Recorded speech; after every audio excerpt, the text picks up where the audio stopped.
बीच सत्संग में आया था, उसे पुनः दोहराते हैं। वाहे निरुद्धे मनसः प्रसन्नता, यह हमें बहुत प्राण प्रिय बात लगी है, इसलिए दोबारा इसको कह रहे हैं। बाहे निरुद्धे मनसः प्रसन्नता, मनः प्रसादे परमात्म दर्शनम, तस्मिन् सुदृष्टे भवबंधनाशो, बहिर्निरोधा पदवी विमुक्ते। सैकड़ों बार कल से ये श्लोक बार बार चल रहा है। वाहे निरुद्धे मनसः प्रसन्नता। ये उपासक पकड़ क्यों नहीं पा रहा, पकड़ क्यों नहीं पा रहा? कितनी अमृतमयी बात है।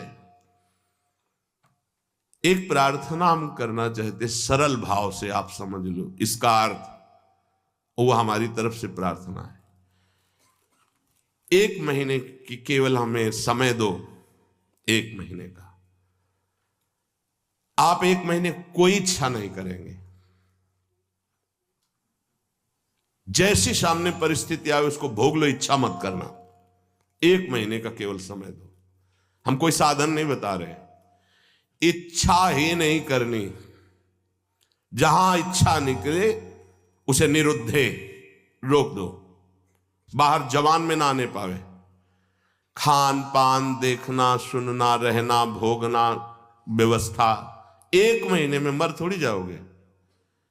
1 महीने का हम कोई संकल्प नहीं दे रहे, कोई कसम नहीं खवा रहे, प्रार्थना कर रहे हैं कि आज से 1 महीने हम कोई भी इच्छा व्यक्त नहीं करेंगे, न सद न असत, कोई भी इच्छा नहीं व्यक्त करेंगे। हृदय में आएगी तो वाहे निरुद्धे, उसे वहीं रोक देंगे। बाहर की इच्छा बाहर, अंदर की इच्छा अंदर व्यक्त नहीं करेंगे।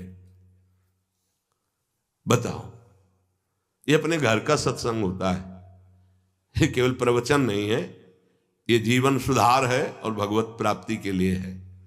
1 महीने की बात मांग रहे हैं। गृहस्थी में अगर ना कर पावे तो राधे राधे रटे, राधा राधा। लेकिन विरक्त जनों से प्रार्थना 1 महीने, केवल 30 दिन। जबान से आपकी इच्छा व्यक्त नहीं होनी चाहिए, 1 महीने बस। आप देखो कैसा आपको लगता है। जलन होगी पहले, वो बार बार व्यक्त नहीं करना, 1 महीने व्यक्त नहीं करना। परिपक्व अवस्था के प्राप्त महापुरुषों के हृदय में इच्छा ही नहीं प्रकट होती। जाहि न चाहिए कबहू कछु,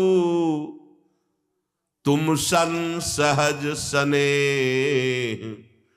बसहु निरंतरता सुर, सोराउर निज गे। 1 महीने, ये तो आजीवन की बात होती है महापुरुषों की।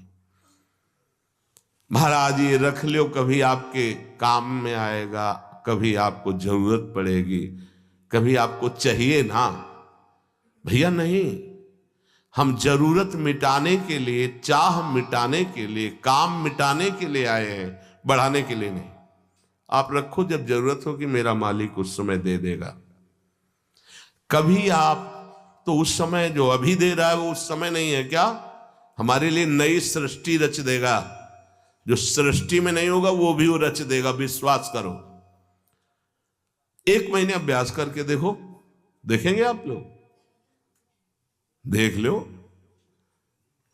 इच्छा को होगी, इच्छा, हम ये नहीं कह रहे कि इच्छा नहीं होनी चाहिए, इच्छा होगी पर आप व्यक्त नहीं करोगे। 1 महीने खेल खेल के देखो, गेम है। जीवन मुक्त महापुरुष की स्थिति होती है। देखो एक आपको कथा सुनाते हैं। श्रीमन माधवेंद्र पुरी जी महाराज बहुत बड़े महाभागवत हुए हैं, चैतन्य महाप्रभु के चरित्र में आते हैं। ईश्वर पुरी जी के गुरु श्रीमन माधवेंद्र पुरी। ईश्वर पुरी जी महाप्रभु चैतन्य देव के प्रथम गुरुदेव थे। फिर सन्यास के गुरुदेव भारती जी महाराज हुए। तो श्रीमन माधवेंद्र पुरी जी महाराज जब क्षीर चोरा गोपीनाथ जी जो कहे जाते हैं, गोपीनाथ जी के दर्शन करने गए तो वहां शयन के समय कुल्हड़ में बड़ा ही पवित्र और स्वाद युक्त खीर का भोग लगता था। जब ये महिमा सुनी खीर की और भोग लगता देखा तो उनके अंदर इच्छा हुई कि अगर एक कुल्हड़ प्रसादी मिल जाए तो स्वाद लेके हम देख लेंगे कि प्रभु को ऐसा खीर का यहां भोग लगता है तो अपने ठाकुर जी को ऐसा ही खीर का भोग लगाएंगे। जो ही इच्छा जागृत हुई, जलन पैदा हुआ। अरे इच्छा कैसे जागृत हो गई? तो अंदर से विवेक कार्य कर रहा है, बचाने का जलन। ये तो प्रभु के भोग के लिए इच्छा, फिर भी इच्छा कैसे हुई कि मुझे एक कुल्हड़ मिल जाए? तुरंत प्रणाम किया और वहां से चल दिए। अब रात्रि का समय आ रहा था तो उसी गांव के किनारे एक वृक्ष के नीचे बार बार ये प्रश्न मन से, तूने इच्छा क्यों कर ली? बार बार उत्तर आता कि प्रभु के भोग के लिए इच्छा की है कि अगर मिल जाता तो स्वाद ले लेते और वैसे ही खीर प्रभु को लगाते अपने। नहीं नहीं, फिर भी इच्छा क्यों? बार बार धिक्कार मन को कर रहे थे।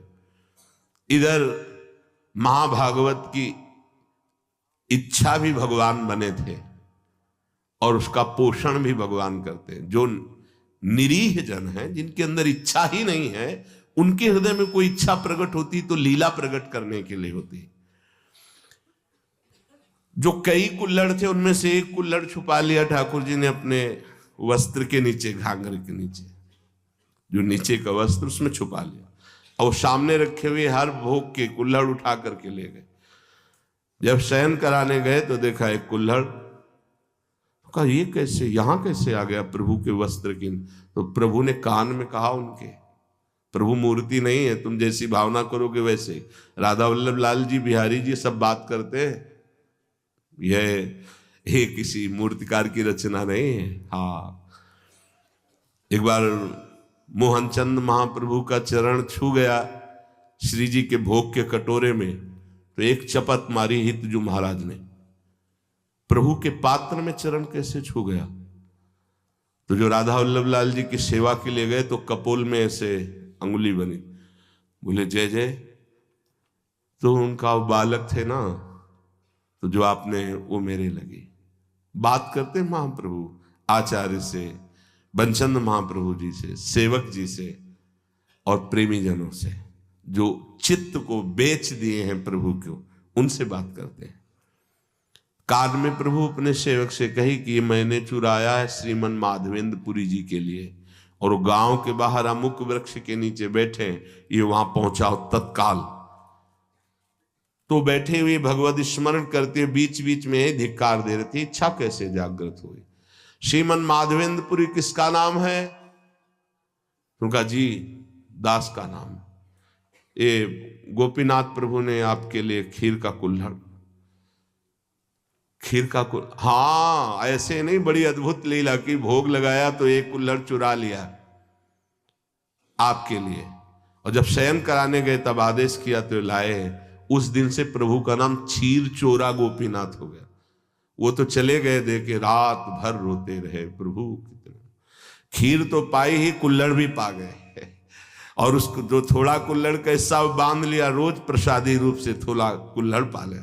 कितना आप विचार करो, इस कोटि के जो महामहिम है, वो भगवत संबंधी इच्छा में इतना क्लेशित हो गए।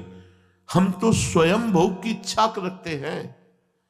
हम कौन से साधक हैं, कौन से महात्मा हैं, किस मार्ग के पथिक? जरा सिद्धांत को समझो, यहां इच्छाओं का तो जाल लगा हुआ है, और परमार्थ का स्वरूप क्या है?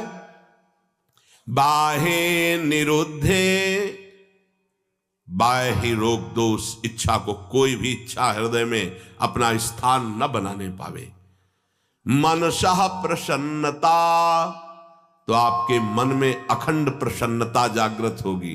और मनः प्रसादे परमात्म दर्शनम, जब हम बाह्य विषयों का सेवन करते हैं तो मन खिन्न रहता है, नवीन नवीन विषय भोगने के लिए। मन में जलन होती, वही विषयों की तरफ आकर्षित करता है, फिर वही जलाता है, वही संकल्प विकल्प कराता है। थोड़ी देर जलाने के बाद फिर उसी भोग की लालसा करता है। बड़ा बाहे निरुद्धे, रोक दो उसको।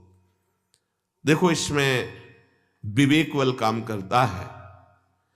अगर आप सत्संग सुन रहे हैं, शास्त्र स्वाध्याय करते हैं, नाम जप करते हैं, सेवा करते हैं संतों की, ठाकुर जी की, तो आपका विवेक प्रबल हो जाएगा, वो रोक देगा। कितना आनंद! कल से इस श्लोक का चिंतन चल रहा है। इतना